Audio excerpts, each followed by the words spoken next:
자, 107회 이론입니다. 107회 이론. 다음 중 재무제표에 대한 설명으로 가장 올바른 것은 그랬어요. 여기 지금 자산부채 비용에 대해 설명이 나와 있으니까 이걸 참고하시고, 지금 3번 같은 경우 수익은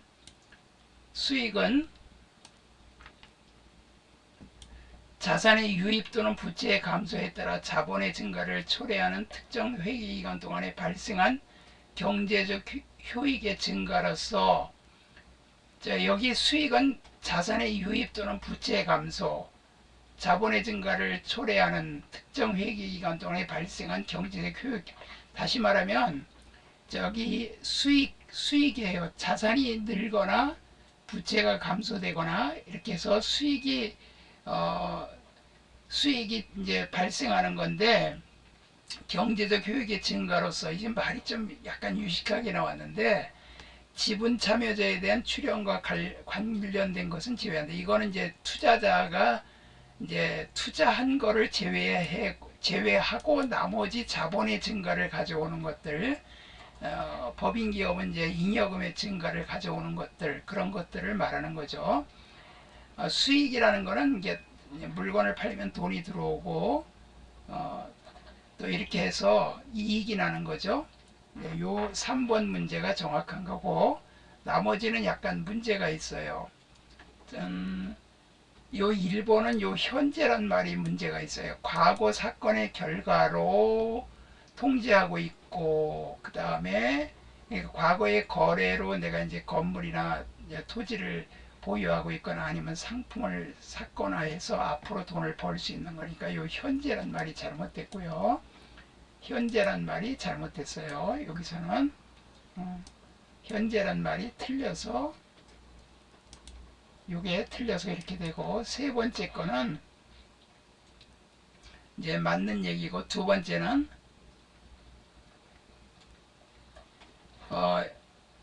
유출된 경제적 효익이 기업으로부터 과거의 거래나 사건에, 과거 거래나 사건에 의해서 경제적 효익이, 그러니까 기업의 실체가 부담하고 있는 자원이 유출됨으로써 기대되는 것이 아니라 사용이 예상되는 의무예요. 이런 말이 조금 뒤에 가서 안 맞죠. 그 다음에 비용은 여기서 뭐가 잘못된다면 그 외의 활동에서 발생할 수 있는 차손은 포함하지 않는다. 이게 잘못됐어요. 여기 부채 같은 경우는 이 말이 비슷한 것 같은데, 과거의 거래나 사건에서 결과로 기업 실체가 부담하고 있는 거지, 뭐 효익, 그거는 부채는 효익이라고 볼 수가 없어요. 이건 돈을 앞으로 이제 현재부터 미래의 돈을 줘야 되는 거, 자원의 유출이 사용되는 거니까, 이건 전반적으로 요런 말이 좀 잘못됐죠. 이런 말들이 좀 잘못됐어요. 경제적 효익이 유출되는 것이 아니라 이건 부담하라고 하고 있는 거예요. 그 다음에 과거의 거래나 사건에 의해서 이렇게 미래의 의무다. 뭐 의무는 맞는데 뭐 효익이란 말이 나오면 안 되겠죠. 부채는 부담하고 있는 거니까. 그 정답은 3번이 되겠고요. 다음, 기말 재고자산의 수량 결정 방법으로 옳은 것을 모두 고른 거. 수량 결정 방법이다. 그러면 계속기록법, 그 다음에 실질재고조사법, 두 가지죠. 나하고 마죠. 요 총평균법, 선입선출법, 후입선출법은 그 재고자산의 단가 결정 방법이죠. 그리고 수량 결정 방법은 계속기록법, 실질재고조사법, 이 혼합법, 이 두 개 다 쓰는 거. 그래야 재고자산 담보손실 파악이 되니까. 그래서 요 나하고 마가 해당이 되죠. 그 다음에 기업이 보유하고 있는 수표 중 현금 및 현금성 자산으로 분류되지 아니하는 거. 여러분 바로 이 문제 때문에 문제를 많이 풀어봐야 돼요. 자, 여러분 요거 선일자 수표 선일자 수표 문제 있는 거 풀어본 적이 없죠. 제가 설명할 때는 했어요. 여기에 현금이 현금성 자산으로 분류되는 거는 당좌 수표, 타인 발행 수표, 자기합 수표 맞아요. 그러니까 문제는 풀 수가 있어요. 그런데 선일자 수표가 뭐냐? 자, 요거는 알아둬야 돼요. 먼저 날짜를 정한 수표예요. 원래 수표라는 거는 오늘 발행하면 오늘 이후에 바로 쓸 수가 있어야 되는데 이게 현재 당좌예금 잔액이 없어가지고 미리 상대방한테 야, 2달 있다가 써라. 2달 후로 날짜를 정한 거예요. 그러니까 네가 지금 7월이니까 9월 달부터 써라. 9월 며칠부터 써라. 9월 7일부터 써라. 그러고 9월 7일 그러고 발행일을 9월 7일로 쓰는 거야. 원래 수표 발행일은 오늘이에요. 당장 오늘 발행해야 돼. 7월 6일 이렇게 써서 발행해야 되는데 9월 7일로 이렇게 날짜를 썼으면 9월 7일 이후에 쓸 수 있어요. 그러니까 이거는 어음하고 똑같지. 어음하고 똑같아요. 이걸 받으면 받으러옴, 이걸 발행하면 지급어음. 그럼 못하라 이거 수표를 그렇게 그냥 어음 발행하지. 근데 이제 편의상 요걸 사용하기도 한다 이거죠. 수표인데 상대방하고 이제 상대방은 이거 받으려고 잘 안 하겠죠. 또 받는 사람은 또 잘 안 하고. 여긴 받으러옴으로 처리한다 그랬으니까 이걸 받으면 여기 기업이 보유하고 있는 거라 그랬으니까 받으러옴이 맞죠. 2달 후에 이제 쓸 수 있다. 뭐 석 달 후에 쓸 수 있다. 한 달 후에 쓸 수 있다. 날짜가 미리 정해졌으니까 어음하고 똑같은 거죠. 유형자산에 대한 설명으로 옳은 것은 기업이 보유하고 있는 토지는 기업의 보유 목적에 상관없이 모두 유형자산으로 분류된다. 이게 이 모두란 말이 들어가면요 거의 대부분 다 틀린 답이야. 무슨 시험이든지 모두 이렇게 들어가면요 거의 그 답이 틀린 답이에요. 문제 푸는 요령이에요. 자, 토지는 기업의 보유 목적이 투자 목적이면 투자부동산이죠. 영업에 사용할 목적이면 토지라고 분개해야죠. 그러니까 잘못됐죠. 취득 시 발생한 부대 비용은 취득원가에 처리한다. 자, 이거는 문제가 없는 말이니까 2번이 정답이에요. 유형자산을 취득한 후에 발생하는 모든 지출, 여기 또 모든 또 들어갔지? 이 말 틀린 말이에요. 발생 시 당기 비용. 여러분 취득 후에 들어가는 비용은 그 수선비로 처리할 수도 있고 건물로 처리할 수도 있어요. 자본적 지출, 유형자산의 취득원가에 가산해요. 그러니까 이제 뭐 건물에다가 엘리베이터 설치하든가 뭐 이렇게 증축을 한다든가 뭐 여러 가지 뭐 용도를 변경한다든가 이런 거는 이제 건물의 가치를 증가시킬 수 있으니까 요거는 건물로 하고 그냥 원상복귀 현상유지 뭐 도색을 한다든가 유리창 깨진 거 바꾼다든가 하는 거는 수선비로 처리하죠. 차량 운반구에서는 그 자동차 엔진을 교체한다든가 뭐 그래가지고 차값을 좀 증가시키면 차량 운반구고 그 밖에 거는 차량 유지비로 처리하죠. 모든 유형자산은 감가상각. 여기 또 모든 자가 또 들어갔지? 하여튼 모든 자가 들어가면 무조건 틀린 거예요.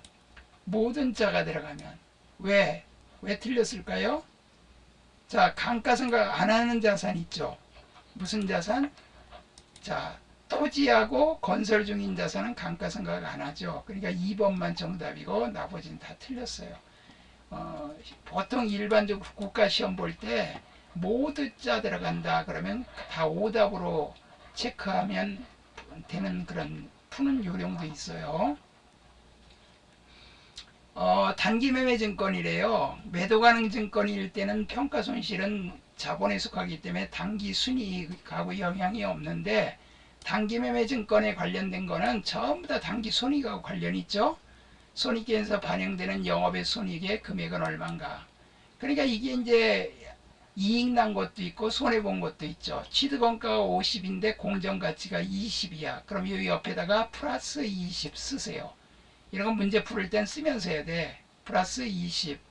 그 다음에 30만원인데 공정가액이 20만원이야. 그러면 마이너스 10. 10만원 떨어졌으니까. 그 다음에 현금 배당금 5만원 받았다. 그러면 이건 수익이죠. 플러스 5만원. 그 다음에 25만원짜리 취득한 주식을 30만 원이 처분했다. 5만 원 또 플러스. 그러니까 얼마야 이게? 20에서 10만 원 빼고 이거 다 더하니까 얼마가 나와요? 20만 원이 나오죠? 여기서 이거 빼니까 10만 원이고 여기 5만 원 5만 원 더하니까 21번이 답이죠. 자, 이 6번 별표하세요. 6번은요. 이거는 구체적인 문제는 나오지 않지만 회계 1급이나 세무 2급에 이 사채 문제는 꼭 한 문제 나올 수 있어요. 자, 회계 1급보다는 세무 2급에 좀 많이 나옵니다. 사채 발행과 관련된 내용으로 오른 건, 사채는 그 회사가 증권을 발행해서 돈을 빌리는 거죠. 근데 사채는 할인 발행이 대부분이에요. 왜 그러냐면은 그 할인 발행하는 이유가 사채 발행할 때 이자를 좀 낮게 줍니다. 싸게 주지 이자 많이 줘봐요. 그러면 부담이 엄청 크겠죠. 그래서 보통 이자를 시중 이자보다 싸게 준다고 발행해요. 그러니까 사람들이 잘 안 사니까 그냥 싸게 발행합니다. 그래서 할인 발행이 대부분이에요. 그런데 사채를 할인 발행하더라도 이자는 그 액면 이자는 액면에다가 곱해갖고 이자 계산하거든요. 연 3%다. 그러면 3% 매년 3% 똑같이 해요. 그러니까 액면 이자는 동일하다. 할인 발행하든 할증 발행하든 액면 이자는 동일해요. 그런데 이제 유효이자, 할증 발행하는 경우 유효이자, 이건 시장 이자라 그랬죠. 시장 이자는 증가한다. 할증 발행의 경우는, 할증 발행은 비싸게 발행한 거예요. 이거는 오히려 감소합니다. 이 유효이자가 감소한다는 건 뭐냐면 이 액면가액에다 곱하거든요. 그러니까 이제 100만 원짜리를 120에 발행했다. 그러면 처음에 액면이자가 3%고 시장이자율이 5%면 5%를 곱해요. 그래가지고 사채이자하고 대변에 보통 예금은 이제 액면이자가 나가고 나머지 사채 이제 여기 이쪽에 이제 할증 발행 차금이 이제 없어져요. 할증 발행 차금은 이제 대변에 있던 거니까 없어지고 하는데, 할증 발행한 경우는 그래프로 따지면 이렇게 액면이 직선이다 그러면 위에서 발행한 거예요. 그래서 이 이자가 이제 점점점 이게 비싸게 발행한 게 줄어가지고 이렇게 비싸게 발행한 거 줄어서 액면가액이 일치되기 때문에 이거는 오히려 감소해요. 할인 발행한 경우는 증가하지만 할증 발행인 경우는 감소합니다. 그래서 요거는 그냥 외워둬야 돼요. 유효이자는 할증은 감소, 할인은 증가. 그 다음에 사채 발행 시 발행가에 발행비를 차감하지 않고 사채의 차감 계정으로 처리한다. 아니에요. 사채 발행비는 사채 발행비, 신주 발행비, 주식 발행비는요 아예 그런 계정이 없어요. 없고 발행 차금이나 초과금에서 차금, 할증 발행 차금, 할인 발행 차금에서 거기다 더하거나 뺍니다. 이게 과거에 2011년 이전에 상법에 456조의 사채 발행비 그 456조 그 거기에도 있어요. 있었고 그 다음에 주식 455조의 할인 발행도 있었는데 그 상법 조문이 삭제가 됐습니다. 그래서 그 이후로는 사채 발행비, 주식 발행비는 아예 사채에서 할증 발행, 할인 발행 자금에 더하거나 뺍니다. 그래서 차감 계정으로 처리하는 거는 사채 발행비가 아니라 사채 할인 발행 차금을 차감하는 형식으로 표시하죠. 할인 발행 또는 할증 발행 시 발행 차금 상각액 또는 환입액은 매년 감소한다. 아니에요. 매년 증가합니다. 요거 지금 여기 답에 제가 요거로 이렇게 답지로 풀어주는 요령이 요거는 암기사항입니다. 요거 암기사항. 요거 특히 여러분 시험에 요 할인 발행으로 나와요. 할인 발행 시는 유효이자는 매년 증가한다. 여기다 옆에다 쓰세요. 할인 발행 시 유효이자는 매년 증가한다. 근데 요 문제보다는 뭐가 많이 나오냐면요. 요거는 그냥 상식적인 얘기예요. 발행가액에서 차감한다. 요거 세 번째 게 많이 나와요. 할인 발행 또는 할증 발행 시 차금 상각액 환입액은 매년 증가합니다. 이건 매년 증가. 제가 요것만은 외우라 그랬을 거예요. 요거는 매년 증가한다. 매년 증가. 이거는 지금 여러분들 단계에서 세무 2급 범위도 지금 초과됩니다.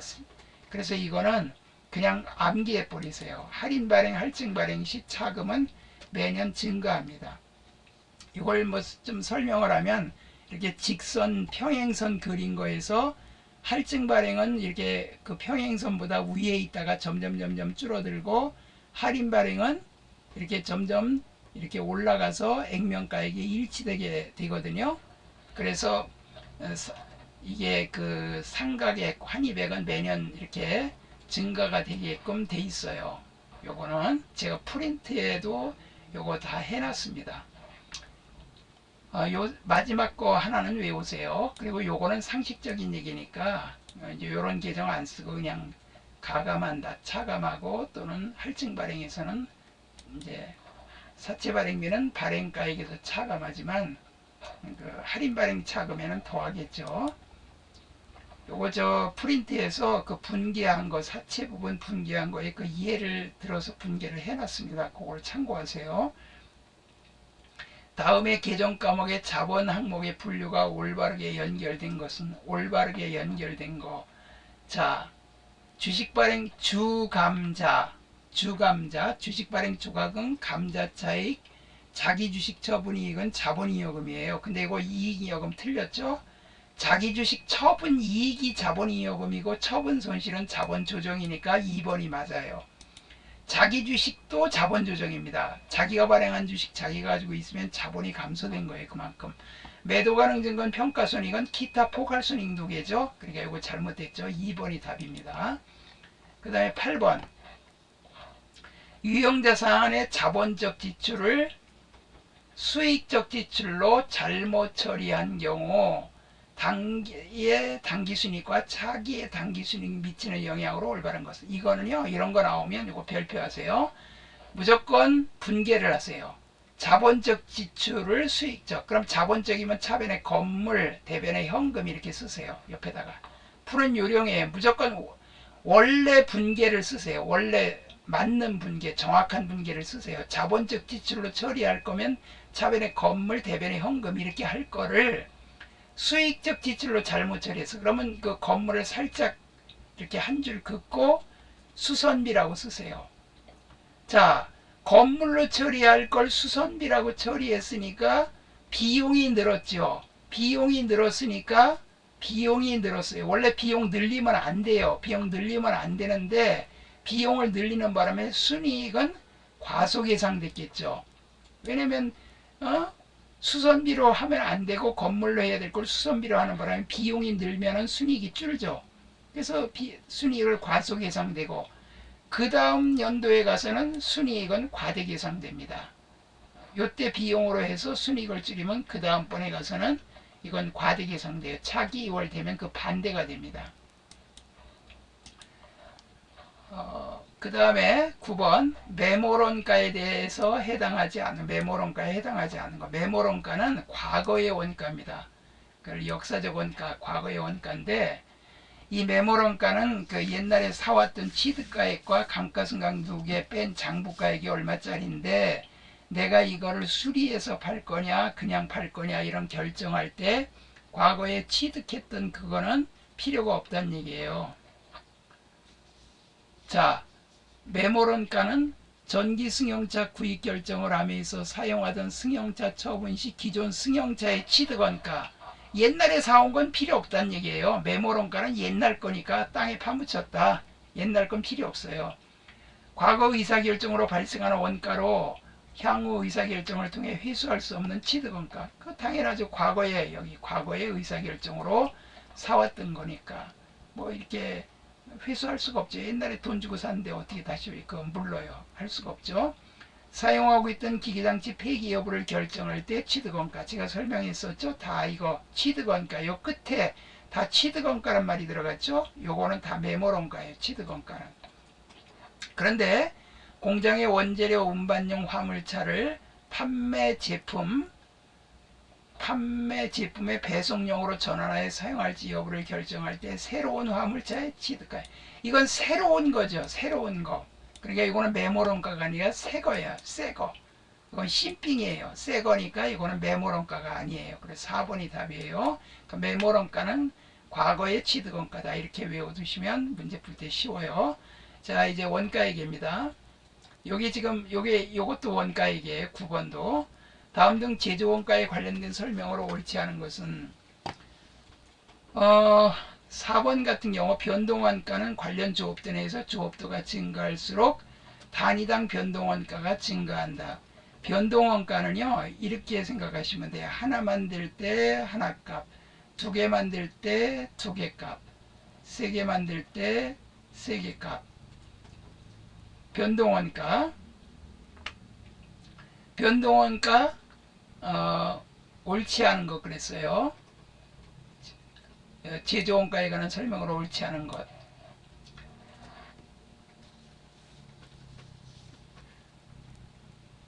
이게 그 변동원가는 관련 범위 내에서 조업도가 증가할수록 단위당 변동원가는 증가하는 게 아니라 일정합니다. 왜 그러냐면 보세요. 빵 하나 만들 때 100원 들어갔어요. 빵 두 개 만들 때 200원 들어갔어. 세 개 만들 때 300원 들어갔어. 그럼 빵 하나당 원가는 100원, 100원, 100원 똑같죠. 하나 만들 때 100원, 두 개 만들 때 200원. 그러니까 나누면 100원, 세 개 만들 때 300원. 그럼 빵 하나당 다 100원이 일정하죠. 그러니까 이거 헷갈리지 말아야 돼요. 총원가, 변동원가, 총원가는 증가하지만 단위당 원가는 증가하지 않고 일정해요.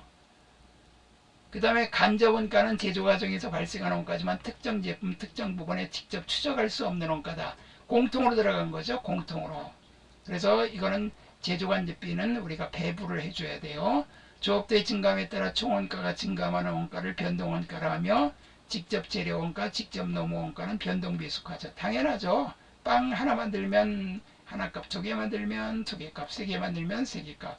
노무원가도 빵 많이 만들면 직원들이 많이 일해야 되겠죠. 그 다음에 고정원가는 관련 범위 내에서 조업도가 증가할수록 단위당 원가가 감소한다. 자, 고정원가는 하나 만들 때 100원, 두 개 만들 때도 100원, 세 개 만들 때도 100원. 그럼 보세요. 하나 만들 때 100원이면 하나 만들 때는 단가가 100원인데 두 개 만들 때도 100원 들어가니까 단가가 50원은 줄죠. 세 개 만들 때 100원 똑같이 100원, 100원, 100원, 100원 총액은 똑같은데 세 개 만들 때 100원 들어가면 단가는 33원, 33.3원이 들어가. 그러면 단가는 점점 줄어들죠. 그러니까 단위당 고정원가 감소한다. 우리가 그래서 대량 생산하면 싸다는 얘기가 이 고정비 때문에 그래요. 그래서 사업하는 사람이 고정비가 많이 들어가면 사업하는 게 좀 힘들다는 얘기를 그래서 많이 하는 거예요. 그래서 그 사업이 그 장사가 잘 안 된다 그러면 뭐 집세 같은 거는 그대로 내야 되고 막 그러니까 인건비 그대로 들어가고 그러니까 인건비는 물론 변동비지만 그 임차료 같은 경우 그러니까 이제 똑같은 집세 내고 사업이 잘 돼야 그 부담이 작아지겠죠. 자, 그래서 이 4번이 틀렸고요. 자, 이거는 이제 우리가 많이 나오고 이건 회계 1급에 반드시 이 문제는 나옵니다. 평균법에 의한 종합원가 계산을 채택하고 있다. 평균법 하면 완말 이렇게 외우라 그랬죠. 완성 플러스 기말 제공권 환산량. 그 다음에 재료원가는 공정 초기에 모두 투입되며 그럼 무조건 100% 여기다 써놓으세요. 100%. 우리가 밥할 때 쌀 전부 다 집어넣고 취사 버튼 누르잖아요. 그러니까 밥할 때 쌀은 100% 다 들어가잖아요. 자, 그래서 이건 100%로 하고 평균법은 완말. 자, 가공은 공장 전반에 걸쳐 고르게 투입돼. 가공비는 무조건 환산해야 돼요. 저기 밥할 때 전기료 같은 거는 이제 밥이 되면서 계속 계량기 돌아갈 거 아니에요. 완성금 환산량으로 맞는 것은 자, 평균법이니까 완말. 여기 완성수량 1800개 있죠? 만약에 완성수량이 안 나와 있으면 기초 플러스 착수 마이너스 기말하면 나와요. 여기 100개에다가 2000개 더하면 2100개, 300개 빼면 1800개 나와요. 이게 완성수량이 안 주어지게 시험 문제 낼 수도 있어요. 완성수량 안 주어지고 착수수량으로 이렇게 나올 수도 있으면 완성수량을 여러분들이 구하면 돼요. 여기다가 이거 더하고 이거 빼고 공선수량 있으면 공선수량도 빼야 돼요. 자, 그러면 재료원가 이거는 어떻게 되냐. 완말 1800개 플러스 기말 300개. 그러니까 1800 플러스 완말 이거 환산하지 말고 그냥 100% 그러면 2100개 다 2100개 다 똑같죠? 그런데 가공비는 환산해야 돼. 가공비는 그럼 300개에 70%니까 37은 21, 210개예요. 그럼 1800개에다 210개 더하니까 2010개. 자, 정답은 1번이 되겠네요. 정답은 1번. 그래서 1번이 정답입니다. 1번이 왜냐하면 1800개 완말인데 요거 환산하니까 210개 더하니까 2010개. 선입선출법은 어떻게 할까요? 완초말 여기 완성수량에다가 기초를 빼고 기말을 더해요. 그때 직접 재료비는 그냥 요 100개 300개 요거 빼고 요거 더하고 그러면 요거 빼니까 1700개 더하니까 2000개가 나오죠. 그때 재료원가 완성가 완성량은 2000개고 가공비는 여기다가 요 50%니까 1750개 50%니까 50개 그 다음에 210개 여기다 50개 빼면 1750개에다가 210개 더하니까 1750개에다 210개니까 1960개가 나오네. 여기 지금 이게 선입선출법으로 구해놓은 거를 여기 이해를 들어놓은 거예요. 자, 여기 계산 과정이 있고요. 다음은 제조원가, 제조기업의 원가에 관련된 자료다. 매출원가 금액으로 오른 것은 자, 매출원가 금액으로 오른 것 그랬어요. 단기총제조원가, 요 단기총제조원가는 직접 재료비, 직접 농업비, 그 다음에 제조간접비를 다 합친 말이에요. 그럼 여기다가 기초제공금 더하고 기말제공금을 빼면 돼. 여기 직접 재료원가 이거 이렇게 살짝 지워버려. 왜냐면 이 직접 재료원가는 총제조원가 속에 이미 들어가 있어요. 그러니까 직접 재료원가 요거까지 더하면 안 돼요. 그럼 여기 50에다가 150 더해요. 그러면 200이죠. 그 다음에 기말제공금 1300 더해요. 그러면 70만원 나오죠. 단기제품 제조원가가 70만원이에요. 여기 나와 있죠. 기초제공금 50만원에다가 단기총제조원가 150 더하고 기말제공금 130 빼니까 70만원 나와요. 이 70만원에다가 기초제품 더하고 기말제품 빼면 돼요. 기초제품 80 더하고 기말제품 빼니까 120만원. 정답은 3번이네요. 자, 이렇게 요 계산 과정이 있기 때문에 내가 요거로 설명을 드리는 거예요. 여기다가 쓰기가 좀 곤란해서. 자, 부가가치세법상 면세에 해당하지 않는 것은 요거 4번입니다. 학원과 요런 거와 도서 이거 다 면세입니다. 애기 기저귀도 면세예요. 근데 개인 택시, 여러분들 택시 타면은 부가세 포함되어 있습니다. 여기 항공기, 고속버스, 전세버스, 택시, 특수자동차, 특종 선박, 고속철도, KTX 이런 건 전부 다 부가세가 포함되어 있습니다. 여기서 전세버스는 이제 업무에 필요한 경우는 세금계에서 발행하고 이제 그렇게 하지만 다른 거는 세금계에서 발행을 안 하죠. 영수증 발행합니다. 14번 부가가치세 신고와 납부에 관한 설명으로 옳지 않은 것은 간이과세를 포기하는 경우 포기 신고일이 속하는 달의 마지막 날로부터 20일 25일 후 이내에 신고 납부. 무조건이요. 부가세 신고는요. 다음 달 25일 날 신고 납부해야 돼요. 무조건. 그러니까 간이과세를 포기하고 일반과세자로 바꾸면 이달 뭐 1일이 됐던 뭐 말일이 됐던 무조건 그 다음 달 25일 날 신고 납부해야 돼요. 확정 신고를 하는 경우 예정 신고 시 신고한 과세 표준은 제외하고 신고. 당연하죠. 예정 신고 시때 했는데 뭐하러 또 해요. 확정 신고 시때 요 예정 것 제외하고 하죠. 신규로 사업을 개시하는 경우 사업 개시일이 속하는 과세기간 종료일로부터 25일. 그러니까 중간에 지금이 7월 달이잖아요. 오늘 개업을 했어. 그러면 7, 8, 9, 9월 30일 날까지가 2기 예정 신고죠. 그러면 10월 25일 날 신고를 해야 된다 이 말이에요. 종료일로부터 25일. 과세기간 종료일로부터 25일. 신규로 사업을 개시하면 폐업하는 경우 폐업일로부터 25일 후에 신고. 이게 틀렸어요. 폐업일이 속하는 달의 말일로부터 25일이에요. 폐업을 했다. 그러면 뭐 그 이달 중에 뭐 폐업을 했다. 그럼 다음 달 25일 무조건 하여튼 다음 달 25일 날 신고 납부해야 되겠어요. 4번이 틀렸어요.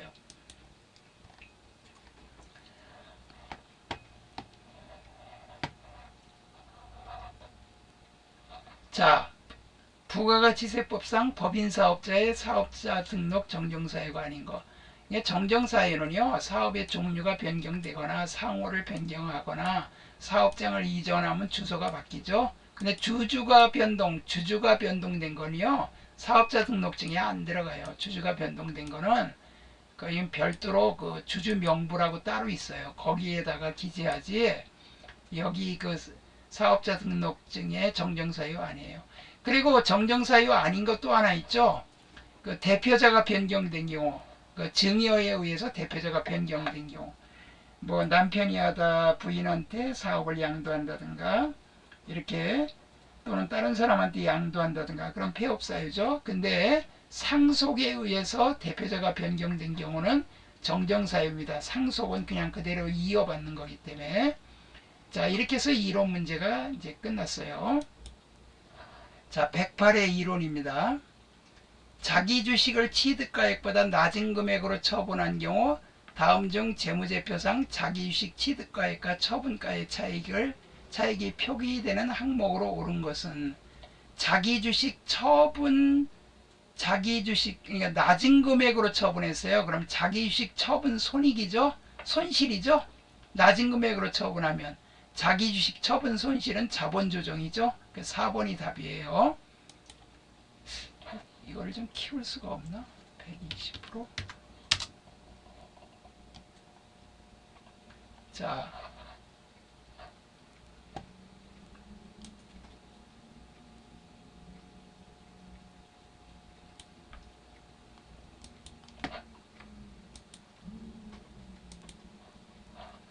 자, 그 다음에 전주는 천안에 제품을 판매하기로 약정하고 계약금으로 3자인 철원이 발행한 당좌수표를 받았다. 다음 중 회계 처리로 옳은 것은, 계약금을 받았대요. 약정하고, 이거 굉장히 쉽죠? 차변의 현금, 대변의 선수금. 1번이 답이네요. 그 다음에 3번. 다음 중 기말 재고자산을 실제보다 과대 계상한 경우 재무제표에 미치는 영향으로 잘못된. 이 보세요. 꼭 이런 문제가 하나씩 꼭 나오죠? 꼭 나와요. 이런 문제가 꼭 이렇게 나와요. 과대 계상, 과소 계상.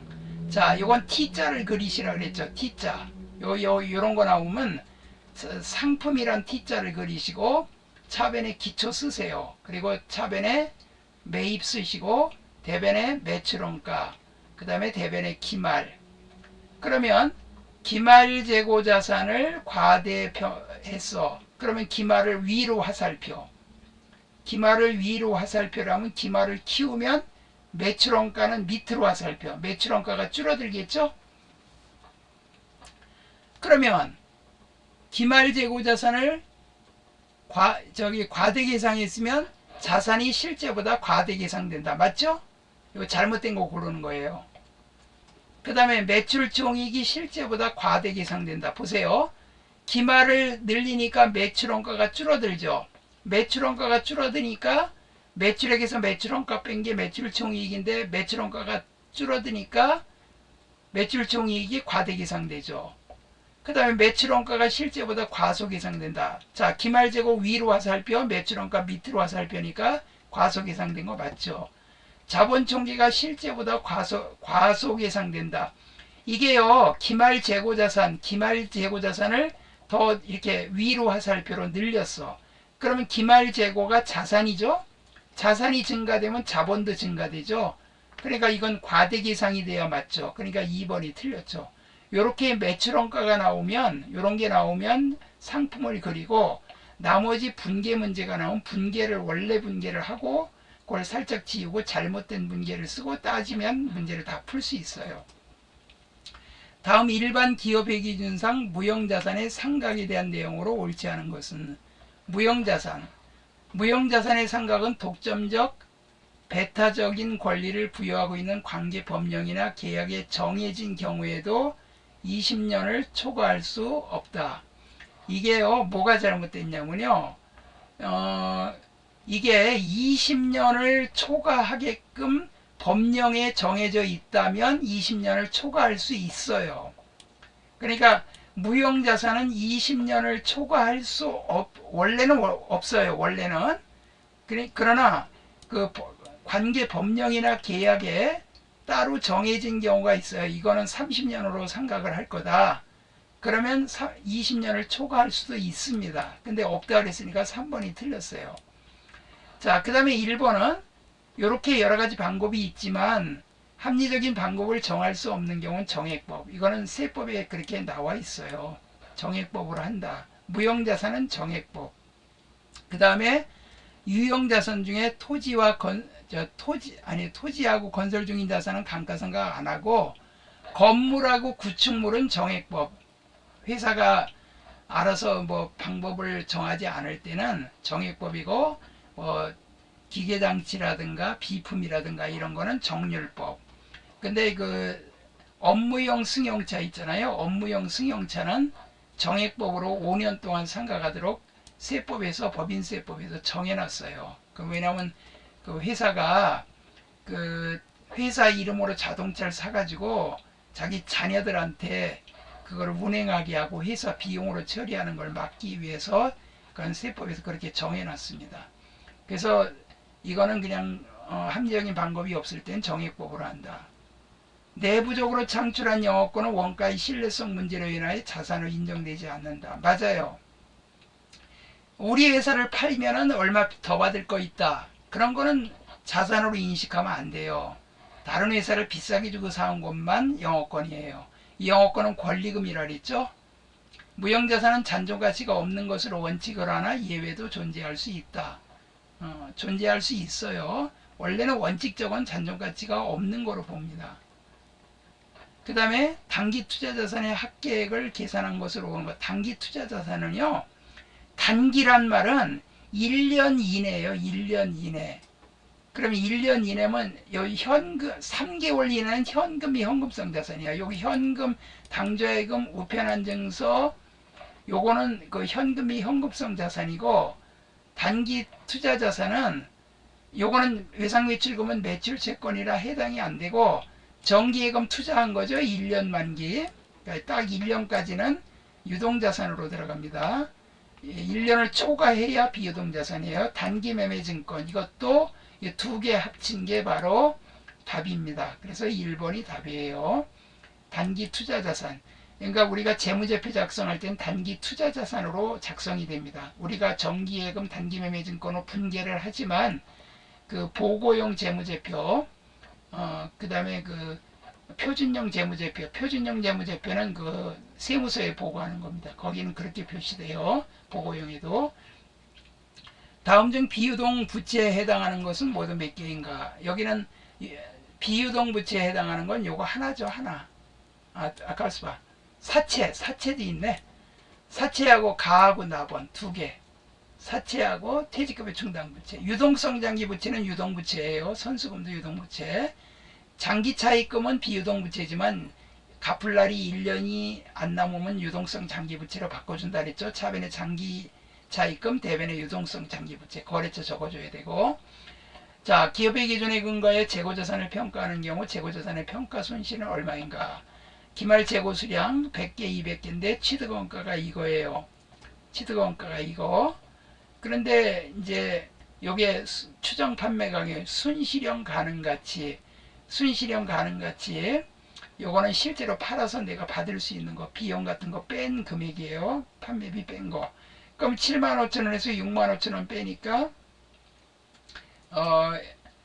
요거는 지금 증가됐으니까 평가 손익, 이건 증가된 거예요. 증가된 거.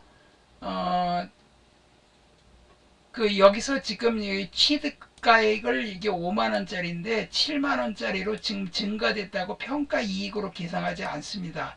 이 재고자산은 취득원가를 초과하는 거는 무시합니다. 단기매매증권은 취득원가를 초과해도 평가 이익으로 계산합니다. 외화자산도 마찬가지고요. 단기매매증권도 마찬가지지만 재고자산만큼은 여기에 최초의 취득가액을 초과하는 이익은 저가법상 인식하지 않아요. 우리 저가법으로 하게 돼 있거든요. 왜냐하면 이 재고자산이 그 기업의 주된 업무이기 때문에 이거를 만약에 평가이익 계산하면 이익이 과대 표시가 돼요. 그래서 기업의 그 재무 건전성에 악영향을 주기 때문에 쉽게 말하면 세금많이 내고 배당 많이 하기 때문에 이건 안 돼요. 그래서 이거는 무시하고 요거 10,000원이죠. 10,000원. 요거 10,000원. 10,000원인데 100개예요. 이건 단가예요. 단가. 그러니까 10,000원 하니까 10,000원인데 100개니까 100만원이죠. 재고자산 평가손실 100만원. 3번이 답이네요. 아니 4번이 답이네요. 평가손실. 요거하고 요거 차이가 10,000원이니까 10,000원에다 100개 곱하니까 100만원. 자, 그러니까 여기서 조심할 점은 평가이익은 계산하지 않는다. 이거 처음 문제 여러분들 접해보죠. 이런 문제 나오면 문제를 많이 안 풀어보면 이건 못 푸는 문제예요. 그래서 이렇게 다양하게 문제를 풀어봐야 됩니다.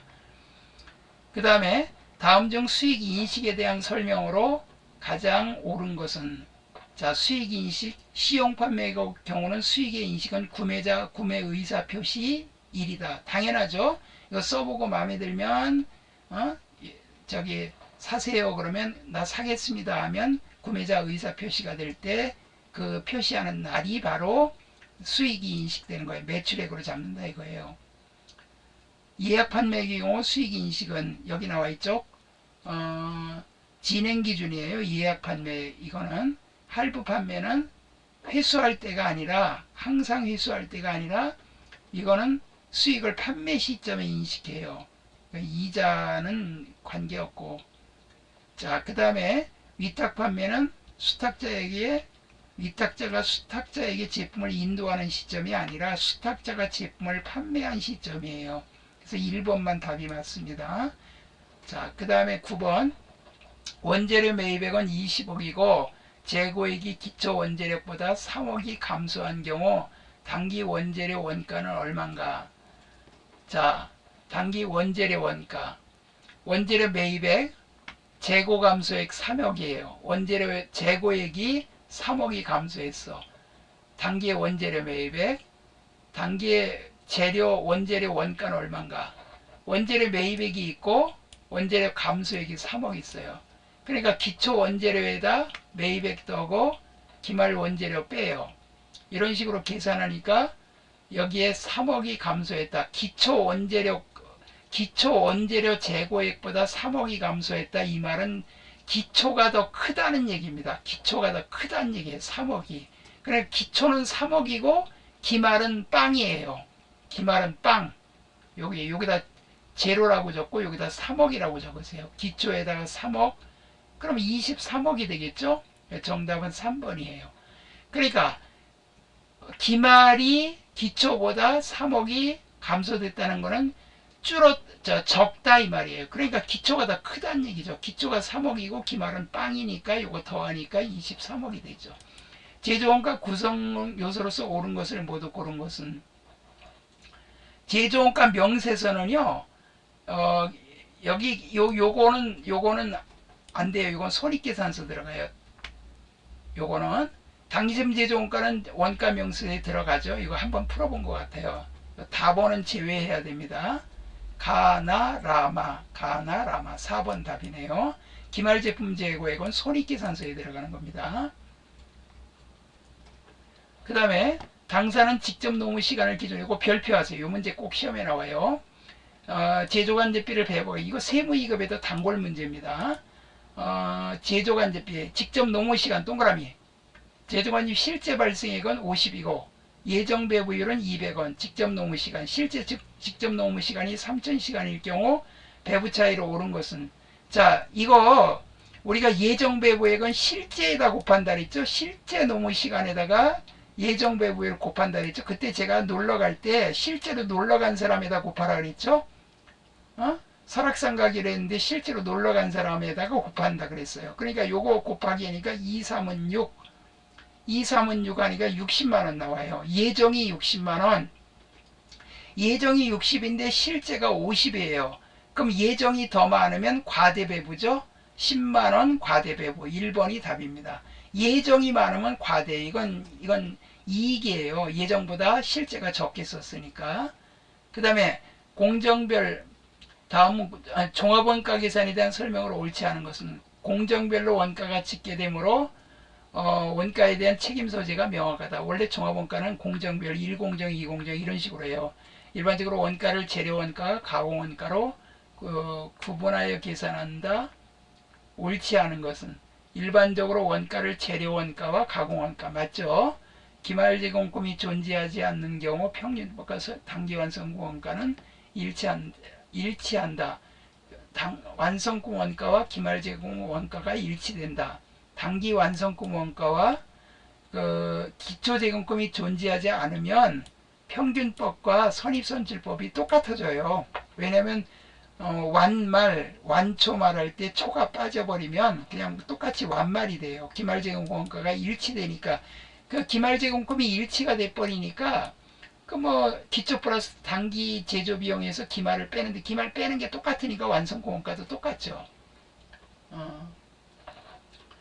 그 다음에 자 이거는 이제 이렇게 읽어보면 되고 3번이 맞고 세금에서 발급 의무가 면제되는 경우로 틀린 것은 여기 구매 확인서에 의한 공급하는 재화는 발급 의무가 면제되는 게 아닙니다. 이거는 발급해야 돼요. 영세율 세금에서 발급하잖아요. 이거는 이건 사업상증이요. 폐업시 잔존재화 이건 간주공급이죠. 이거는 세금에서 발급 못해요. 간주임대료도 세금에서 발급 못하고 이건 보증금에 대한 은행 이자를 임차료로 하는 거예요. 다음 중 부가가치세법상 업종별 사업장의 범위로 맞는 것은 부동산 매매업은 법인의 경우 부동산 등기부상 소재지. 자, 요거는 맞아요. 맞지 않는 거라 그랬어요. 요건 틀렸어요. 제가 말을 잘못했네요. 부동산 매매업의 법인은 법인의 등기부상 소재지지 등기부상 소재지가 아니에요. 이거는 부동산 임대업일 때 등기부상 소재지예요. 여기다 써놔요. 임대업일 때. 매매업이 아니고 임대업일 때. 임대업일 때는 부동산이 있는 등기부상 소재지가 맞지만 매매업은 전국에 있는 부동산 다 사고 팔 수 있잖아요. 그러니까 그거는 법인의 등기부상, 법인 회사가 있는 거기에 소재지예요. 최종 제품을 완성하는 장소, 주소고소 이거는 다 맞는 얘기고요. 요게 지금 틀린 거예요. 부동산 매매업, 임대업하고 매매업하고 헷갈리지 마세요. 그 다음에 부가가치세에 대한 설명으로 옳지 않은 것은 납세 의무자는 개인사업자나 영리법인으로 한정되어 있다. 이것이 잘못됐어요. 개인사업자나 영리사업자가 아니라 여기 나와 있죠. 국가 지방자치단체 조합도 포함해요. 법인격이 없는 사단재단 모든 거 다 포함합니다. 왜 그러냐면은 영리 비영리 다 포함해요. 영리법인으로 한정되는 게 아니라 비영리도 한정돼요. 여러분 사시는 곳에 시청이나 군청 같은 데도 물건을 사다가 계속적으로 판매하면 세무서에다 세금 내야 돼요. 부가세. 그러니까 2번이 틀렸고 면세로 열거된 거, 면세로 딱 정해놓은 거, 이 열거됐다는 세법에 정해놓은 거 제외하고는 과세를 하고 매출세액에서 매입세액을 차감하여 세액을 계산해서 납부하고 또 많으면 환급도 받고 납세 의무자는 재화 용역을 공급하는 사업자지만 담세자는 최종 소비자입니다. 여러분들이 마트에서 장을 보면 그 마트가 부가세를 여러분한테 받아가지고 세무서에 내기 때문에 여러분들 담세자는 여러분들의 최종 소비자가 된다. 그래서 여기까지 이제 18회 이론까지 풀었습니다.